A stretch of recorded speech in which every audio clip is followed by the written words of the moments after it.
Hello, and a big warm welcome to the Guardian Doula's Diary podcast. My name is Angela Deuce, or Angie. I'm your host and the founder of Guardian Doula. I'm a certified birth and postpartum doula and childbirth educator based on Sydney's Northern Beaches and serving women and their families all throughout Sydney.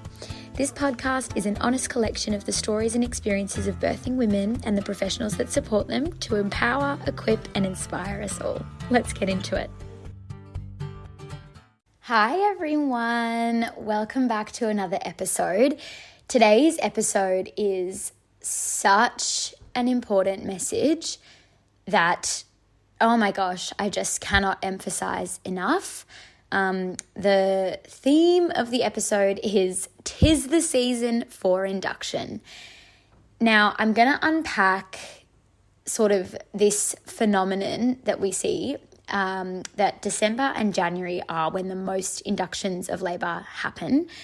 And we'll talk about, why this is, I guess, like how prevalent it is. I'm going to share some statistics with you, why it's so prevalent, why this matters, like why you need to care about it, and then how to go about this and how you can be empowered with some very practical tips and strategies so that you don't end up, I guess, being like negatively impacted by this phenomenon. So, yeah, I think every woman absolutely needs to be prepared for conversations with her care providers around induction of labour. The current statistic is that 40% of labours are induced in some parts of Australia. Like, that is a huge, huge number. Those are not low odds, right? So I think regardless of when you're giving birth, this is absolutely relevant to you and you need to be kind of prepared for these conversations around induction, because we know that induction, while sometimes necessary, it is a very significant medical procedure. So it's not to be taken lightly. And so I just want to talk about induction specifically in December and January, around the holiday season, because, the rate of induction does increase around this time of year and you absolutely need to know about it. So let's first talk about, I guess, how prevalent this is and some statistics. So as I said before, some areas of Australia already have an induction rate as high as 40%, which is pretty crazy to think that almost half of all pregnant women are being induced. Like, that is nuts on its own.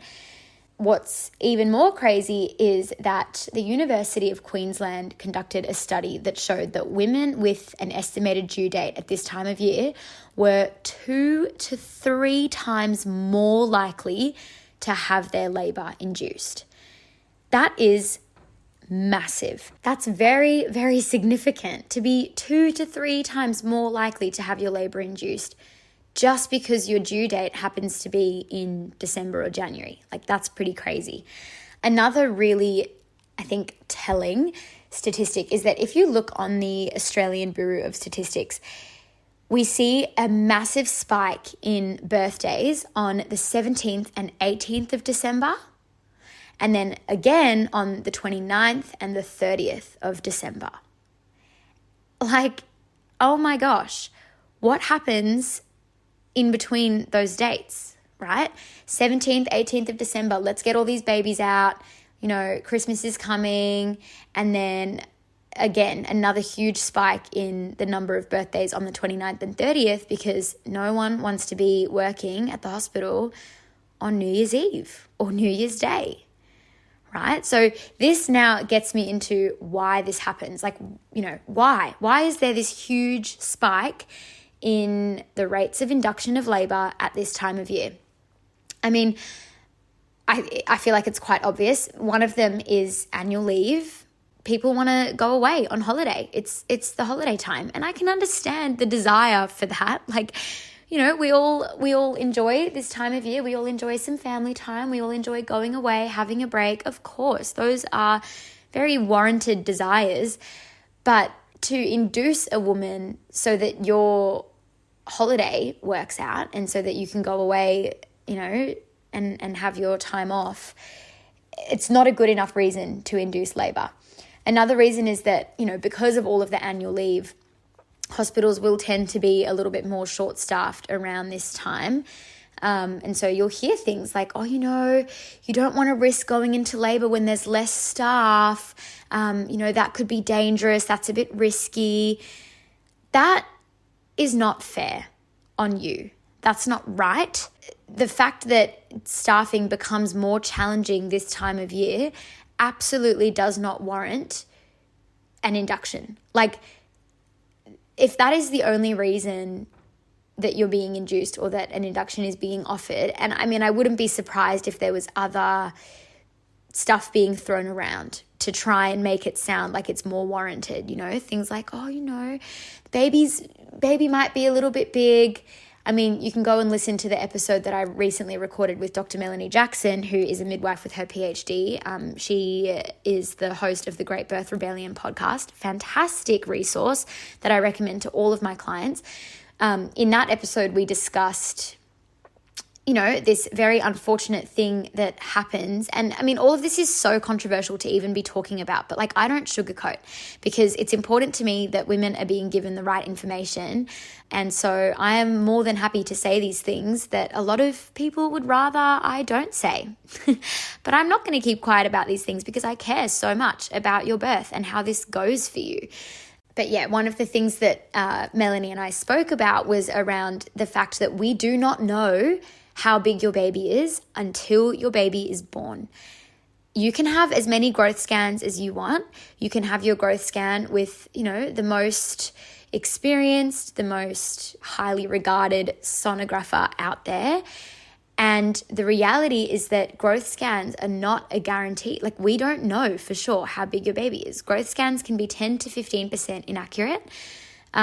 So even if there are other things being thrown around, of you don't want to go into labor when we have less staff. That's a bit dangerous. We don't want to, maybe your baby's a bit big. We don't know. So even that on its own isn't necessarily, and again, it would depend on the clinical picture. I'm not saying that there is never a place for induction, and I'm also not saying that it never makes sense to induce labor because of a suspected large baby. But I am saying that that's what it is. It is a suspected large baby. If I could have $1 for the amount of stories, or, if I could have $1 for every story that I have heard where the woman is told, oh my goodness, this baby seems to be really big, let's induce your labor, and then baby comes out and they're 3 point something kilos, so freaking average, or maybe they are slightly on the big side, maybe they're 4 kilos, but it's 4 kilo babies can very safely be born vaginally a lot of the time, which, this is kind of a tangent that I'm going on, but short staff is absolutely not a reason for you to have your labor induced. It's not a good enough reason. And it's not your fault that the hospital struggles to find staff that time of year. And I think as well, again, this is another thing that we spoke about in that episode with Mel, the midwife, and I kind of unpacked this thing that sometimes the care providers will give you statistics and pieces of information that will coerce you and lead you into making a decision that is more convenient for them, or into a decision that they would like for you to make. This is absolutely something that happens. So you just have to be aware of it. You just have to be mindful. Doesn't mean that you can't trust what your care providers tell you. Most care providers out there have the best of intentions, and it's absolutely not everyone doing this. I have so many beautiful, beautiful, beautiful friends who are midwives who would never do this, and they would never manipulate or coerce women in this way.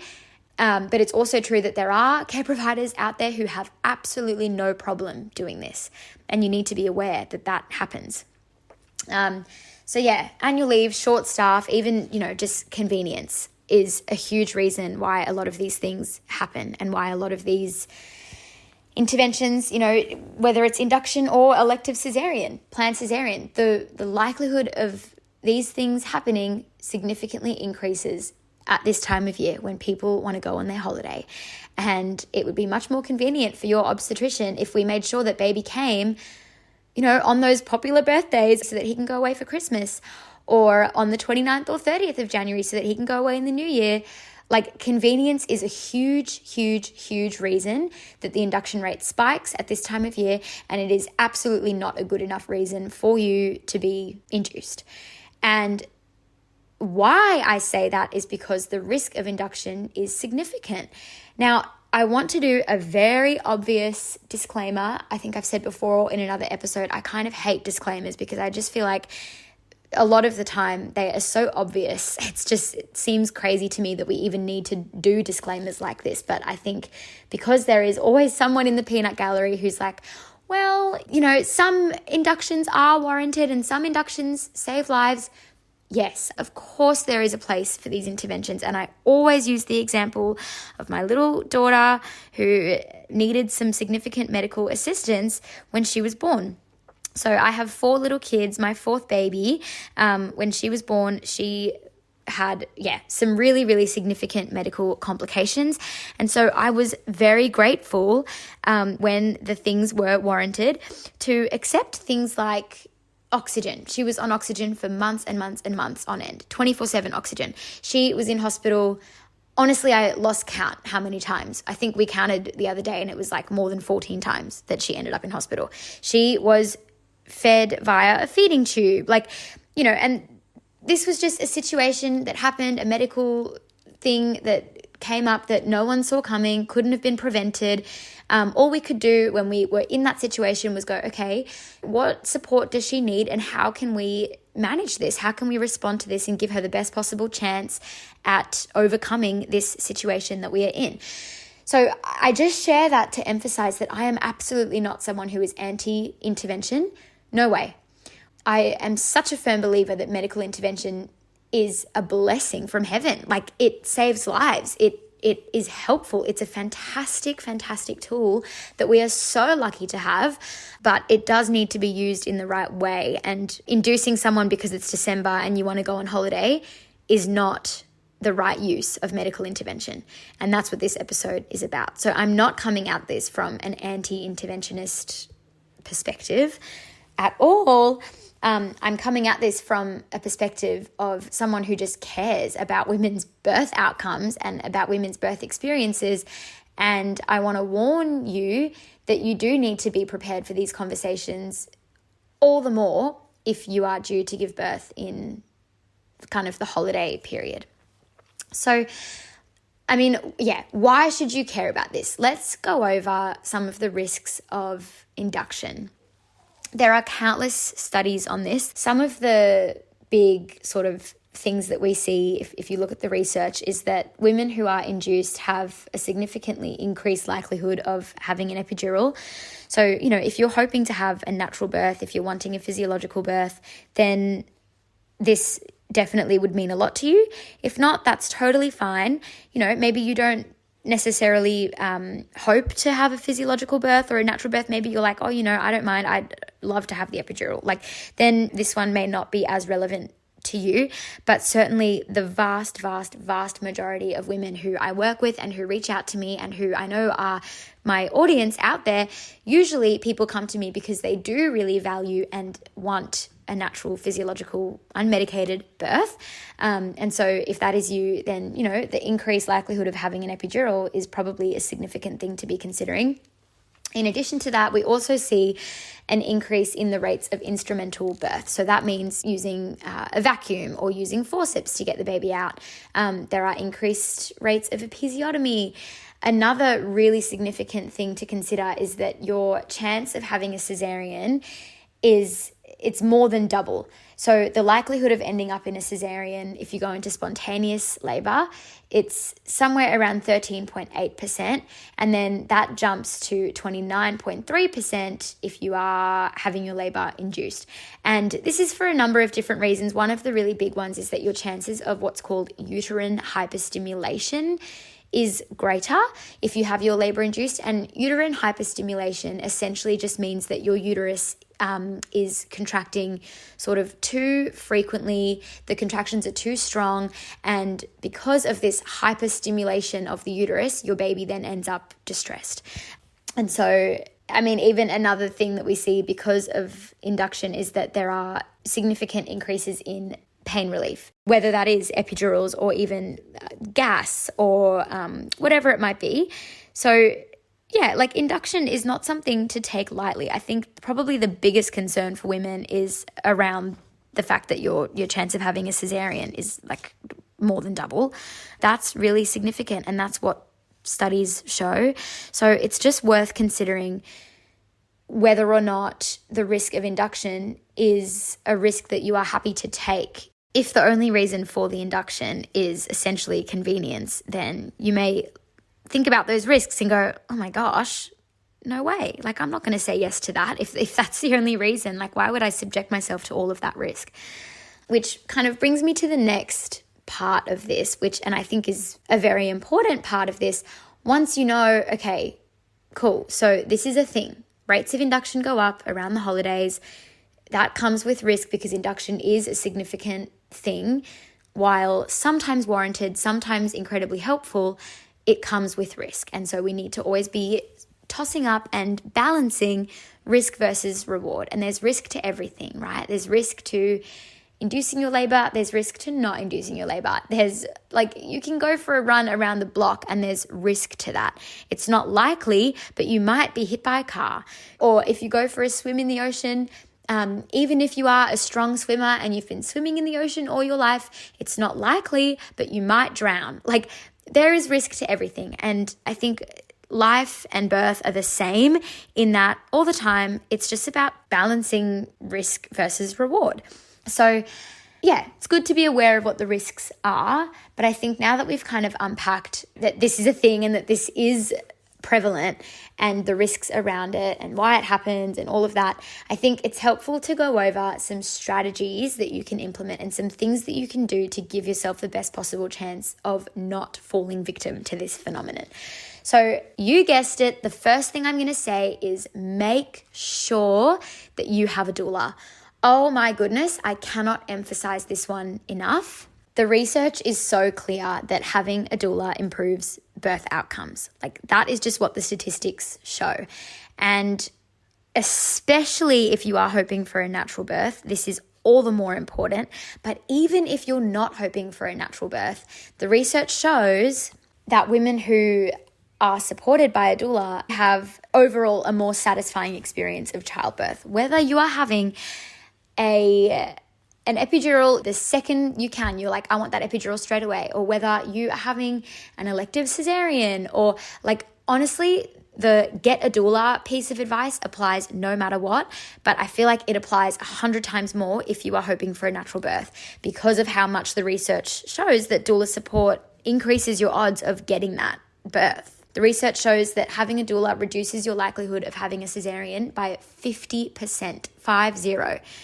Having a doula results in 25% shorter labors, 60% reduction in epidural requests, 40% reduction in the use of synthetic oxytocin, which is what is used to induce labor. Fewer birth complications, higher APGAR scores. So an APGAR score is a measure of the baby's condition post-birth. So even, the babies end up better. You're 4 times less likely to have your baby experience low birth weight issues if you have a doula. There's even a 40% reduction in the use of forceps and vacuum extractions, which is pretty crazy.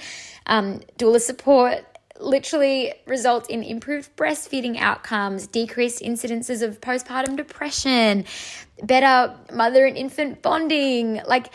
It's just, the list goes on and on and on. So I really can't drive this home enough, how important doula support is. And I honestly think if you're going to do one thing out of the list that I'm about to give you, let it be that you hire a doula. As someone who has had 4 babies, I have done this myself 4 times. I've been a doula for 5 years. I've seen some things. I know some things. And honestly, you would be crazy to not invest in a doula. It's crucial. In my opinion, it is seriously essential. Yeah, I just cannot emphasize that one enough. And if money is stopping you, let's say you're listening to this and you're like, oh, it's an expensive time of year. We can't make the investment. ask the question. Like, most doulas offer payment plans.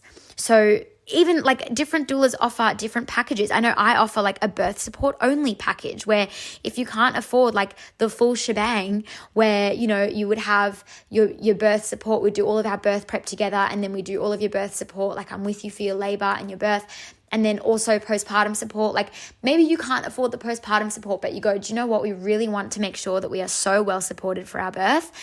So we're just going to do birth support only, and we're going to take you up on that payment plan. Like, do that.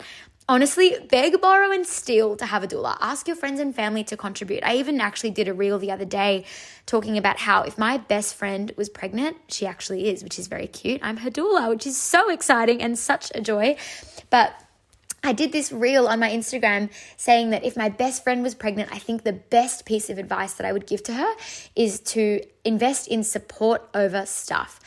Whatever that looks like, whether that is a doula for birth and postpartum, whether that is a meal delivery service, whether that is, you know, some cleaning for your house, like support over stuff every single time.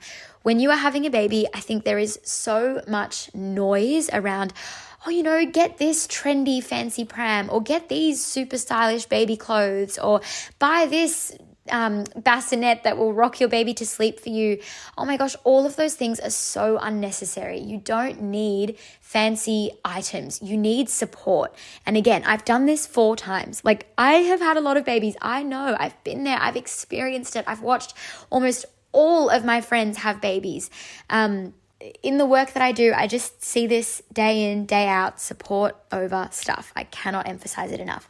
So hire a doula.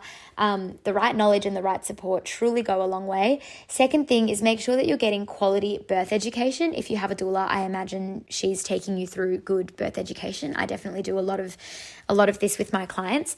But when it comes to birth, knowledge really is power. So this is a big one. Very, very important that you know your options. You are so well informed going into your birth. Another thing is that I think it's really important to know your rights and know that you do not have to say yes to anything. Your care provider's job is to present you with your options and to tell you, this is a random example. Let's say you have gestational diabetes. It is not your care provider's job, whether your care provider is a midwife or an obstetrician or a GP or a surgeon or whoever you are seeing out there in the world for medical advice. It is never their job to tell you this is what's going to happen. Oh my gosh, no. Their job is to say, okay, this is the situation you're in. Let's say you've got gestational diabetes. They need to tell you about the accuracy of that screening. They need to tell you, because the diagnosis that they're giving you may be based on a screening or a test that isn't even that accurate, right? In fact, a better example of this could be Group B strep, so GBS. The GBS screening has some issues with its accuracy, not because the screening itself is super inaccurate, but because the nature of GBS, like, it is a transient thing. So you may be tested for GBS at, generally speaking, it's done at 36 weeks gestation. You might have a GBS swab done at 36 weeks and it comes back positive, right? They say, yep, we've picked up that you've got GBS at the moment. But then by the time you're giving birth, let's say at 40 weeks, that bacteria may not even be present in the birth canal anymore, but you're still being treated as a positive patient. Like, you need to be given that information that it's not even necessarily going to be present anymore at the time that you give birth, whether you give birth at 38, 39, 40, 41 weeks, whatever it might be. So yeah, I mean, all this to say, your doctor, your midwife, whoever, their job is to give you the information, to give you the pros, the cons, the statistics, the options, and then it is up to you to make a decision based on that information that they give you. It is always up to you. It is your right to say no. You have the right to be given the opportunity for true informed consent. And I cannot emphasize enough how important it is that you push for that. Unfortunately, it's very often not the default. Like, oftentimes you'll be given partial informed consent where, you know, maybe somebody will explain to you, I don't know, let's just use that GBS example again. Maybe they'll say, you've tested positive for GBS. We recommend that you have antibiotics through an IV during labor. The reason that we recommend that is because there is a risk that the infection will be transmitted to your baby. that is not giving you the opportunity for true informed consent. There's a lot of information missing from there. What they should also be telling you is what are the rates of transmission. Then, if the baby was to develop an infection, what percentage of babies end up getting very sick? And then define for me very sick. What does very sick mean? Does that mean the baby dies? Does that mean the baby stays in the NICU? Does that mean the baby needs a course of antibiotics? If they need a course of antibiotics, how effective is that course of antibiotics? What are the risks of having the antibiotics versus not having the antibiotics? What are your alternative options? I don't know. There is so much that goes into this. And I think another tip that I'll give you for having those conversations with your healthcare providers is, so yes, number one, know your rights. Know that you do not have to say yes to anything, and you can say no to everything if you want to. Your healthcare providers are not there to tell you this is the plan, this is what's going to happen. And if you're hearing language like, oh, because you've tested positive for GBS, you'll just have to have some antibiotics during labor. No. You don't just have to do anything. You have an option to accept antibiotics during your labor, but you do not have to anything. And even language like, at our hospital, we let you go to 41 weeks. No. They don't let you do anything. You decide whether or not you want to go to 41 weeks or whether you want to be induced or whether you will consent to a cesarean or whatever. The power is in your hands. I know it so often doesn't feel like it. It feels like you have almost no choice because often you're not told that you have a choice because it's more convenient if you think you don't have a choice for the hospital. But you do have a choice in everything, every single time. And one of the things there's so many things that I could say about this, but one really helpful tool that I give to my clients around navigating these conversations with their healthcare providers is using this framework called BRAINS. And BRAINS it's just this little, framework to help you remember some helpful questions to ask. Let's say an intervention is being suggested. Again, in this example, let's say, you're sitting there, you've got your December, January due date, and your care provider is saying, let's induce you, let's book your induction. Remember your BRAINS. So benefits, risks, alternatives, intuition, nothing, and statistics. Benefits, you would ask, what are the benefits of this intervention? What are the risks of this intervention? And not only if we don't induce you, there's a risk of stillbirth. That is not true informed consent because, again, they've left out pieces of information. What you need to be told is, okay, this is the risk, but here's the number, here's the statistic around that risk. Whether it's induction, whether it's cesarean, whether it's a growth scan, whether it's whatever the intervention is, you need to be given proper statistics and numbers around what the risks actually are. Being told there's a risk of XYZ is not enough, because let's use the example of stillbirth. If the risk of stillbirth was 1 in 2, right, that is absolutely huge.